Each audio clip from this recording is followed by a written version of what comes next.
for Loisa, ayan. Kasama mo si Ronnie sa project na to. Ano may projects ka pa ba na gusto mong gawin with him in the future?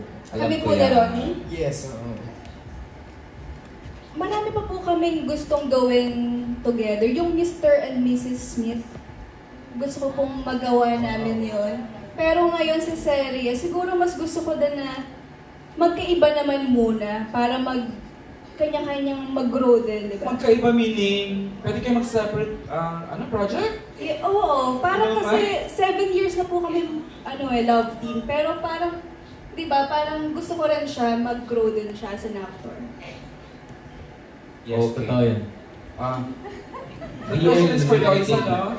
Ronnie, aminin mo na, para malhaman nila exactly what gusto mong maging next project mo, Ronnie. Alam ko to eh. Ako gusto ko talagang mag-action, kaya yung Pira-Pira so parang ngayon yung naging training ko. So... half of the season, binigyan ka talaga ng mga action scenes, ano? Opo. So yun, kaya if ever man, tama yung sinabi ni Lois na pag-usapan namin yan na pag kami offer sa yung magandang oportunidad, ako din gano'n, edi pwede kang magsalo ako, pwede din akong humiwalay na muna. Para pero sa amin na nga, huwag kang sumuk-sumuha, mga baby dapat. Nagbabanta na kagad, dapat ganun, bantaan mo kagad. Ayan, pero sobrang thank you po sa Dreamscape dahil gusto ko talaga yung role na gano'n na ipagsapakan ka, na ipagbarilan ka. So binigay nila sa akin, kaya thank you po. Thank you, Ronnie. Ayan, tawagin na natin si Tito Glenn Sibonga ng Showbiz Sibonga. The question is for kanino, Glenn? Sige, can we pass the microphone to Glenn?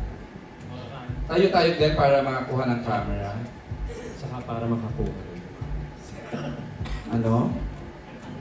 Ayan, hello. Para sa apat na bidang babae natin, ang next generation drama actresses. And gaano kalalim yung naging friendship nyo rito sa Pira-Pira sa Paraiso? Kasi naku, huwag mong simulan. Mauubos ang oras. Kasi yung nakakatuwa na nakikita kayo sa mga post na magkakasama, tumalabas. Tapos, sa isang interview na sabi nyo pa na gagawa kayo ng group chat na kayong apat na babae. Ano na po? Gusto mong sumali din? Meron na. Pwede naman. Para ma-update ako. Go. Gaano kalalim yung naging friendship niyo? Nako, let's start with Elise. Please na. Ano ba kalalim yung group chat niyo ngayon na ano topic niyo doon? I think mag-a-agree ang lahat. Kapag may group chat na kayo at na-update yon weekly, ibig sabihin malalim na ang samahan nito. Daily nga eh. Daily nga eh, yun. May chismisan din. Siyempre, tsaka sumagat ako, siyempre. Doon nabubuhay. Updated So, ha? update sa daily life namin. Yung parang kahit hindi naman namin ina-ask kung anong, walang nangangamusta, pero magsasarili send na lang ng update. Parang kayo rin pala kami, no? May sariling group chat kung ano-anong So, chismisan. papapakita ko lang sa kanila, nanonood ako ng ganito, ng kain sa... Yung screen grab. Parang jowa, mag-jowa yung update. Mas updated pa nga ang group chat natin kaysa sa mga jowa. Charlie, share. Ako, siguro masabi kong sobrang lalim na nung closeness namin kasi anytime nakakapagtawagan kami. Yung parang anytime na tawagan mo siya, yan si Elise, sasagot sila kahit madaling araw. Or kahit hindi sasagot, mag-message agad kinabukasan. Galing So, naman. hindi, nakatulog na ako yung mga ganyan. So, yung ganong boundaries, kumbaga, hindi na kami nahihiya na ganon. Oo, Or tanongin, nasaan kayo? Tapos yung mag-update nga kami sa group, ganyan. At saka, yung kahit hindi natutuloy minsan yung plano namin, walang nagtatampo. Parang understood na sabi na, okay, kailangan na ng time for others, wag muna tayo. Yung mga ganon. So, yun po. Okay. Sa akin, nasabi kong malalim kasi umabot na kami na yung lahat kaya namin sabihin sa isa't isa, yung no filter talaga. Kasi di ba hindi mo kaya sabihin yung isa, mga hindi mo naman ganun ka-close. Tama na. Kahit yung mga love problems, gano'n. Mga ganyan. Parang wala naman yung si mga Loisa, no? advice. Yung masakit man, pero yun ang totoo. Di ba? Kaya mong sabihin ng ganun. Alexa. Actually, may tinanong po ako kanina, sabi, ano daw yung pirasong nabuo sa akin for last year or this year. Tapos sabi ko sila, wala, I'm gonna cry. ayun po, sabi ko, may pinost ako before na video namin. Sabi ko, sila yung parang pinaka-best gift na nakuha ko for last year. And yung parang greatest takeaway ko din dito. So, yun yung pirasong nabuo sa akin, yung friendship namin. And sobrang galing nila kasi na-break nila agad-agad yung lahat ng walls ko. Actually, can you share na, Alexa? Sa tagal kitang kilala, never ka nag-share ng maraming personal sa buhay mo. Ngayon lang kita nakita na nakadevelop ng friendship. Kasi you're into school, sa other private matters mo. Ngayon ka lang naramdaman kita sa social media na nagkaroon ka talaga ng friends. Nabarkada, no? Yeah, as an introvert na sobrang bahay lang ang buhay, ganyan, Call of Duty yun. So, ang galing kasi they understand that. And because they understand that, they know na si Alexa kailangan niya ng me time, tapos andito lang kami to support, so the best. Yeah. Cheers to friendship. For keeps. Yeah, for keeps lang. For keeps, yeah. My next question is for Gardo. Ayan, Gardo, sabi po kanina, hindi ka nagkaroon ng masasayang moments dun sa on-cam dito, kasama yung mga anak mo and si Elise.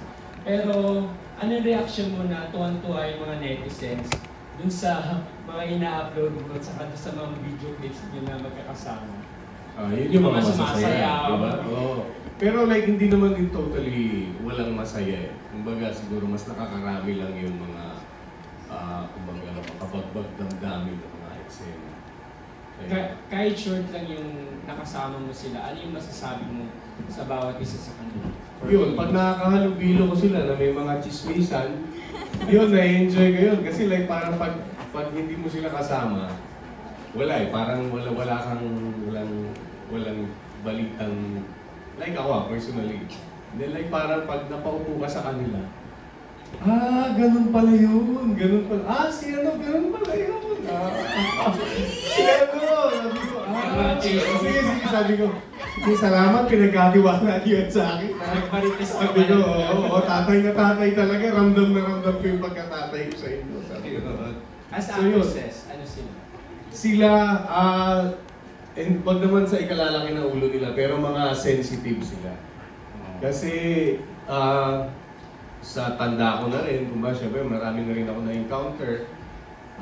Yung iba parang sobrang tagal eh. Iba yung pag sinabing like, kunwari, Actors Q, ang tagal, parang di ba? Ano na yan? Anong petsa na? Sila, halos parang walang ganun eh. Basta i-ready at ni-read at ni-rehearse, yun na, sala na kagad. So, like para sa akin, maganda kasi fresh yung ano eh, di ba? And then like parang pag tinake na ni Direk, nandun na. And isa pa pala na ipagpapasalamat ko kay Direk kasi parang pagbalik ko dito, kumbaga in sync yung dun sa ano namin eh, kumbaga same frequency. So natutuwa ako kasi like para sa akin malaking bagay yung alam ng director kung ano yung gusto niyang mangyari. Ang hirap kasing kapain para sa isang artista na yung may pinapahati sa'yo tapos hindi mo mag-gets dahil hindi mo alam kung ano yung gusto niya. Diba? So pero ito like, thank you so much talaga, Direk. Kumbaga, lagi ko sinasabi nga. Kasi, pag maliwanag sa kapitan o sa nagtitimon ng isang ship, maliwanag din may papasa sa'yo. And then, maliwanag mo rin may i-deliver kung sakali. So, isa yun sa pinagpapasalamat ko kasi malaking bagay yun para sa isang artista. Para sa akin, personally yun. Malaking tulong yun. Alright. Congratulations. Yes. And congrats sa mga bagets. And sana patuloy niyo ang pagkatiwalaan. Alright. Nag-pitch ka na nga eh. Thank you. Thank you, Glenn. Justin, magpapatula ako. Gusto ko nang marinig ang reaction ng tatlong next generation leading men natin eh. How was it? Let's start.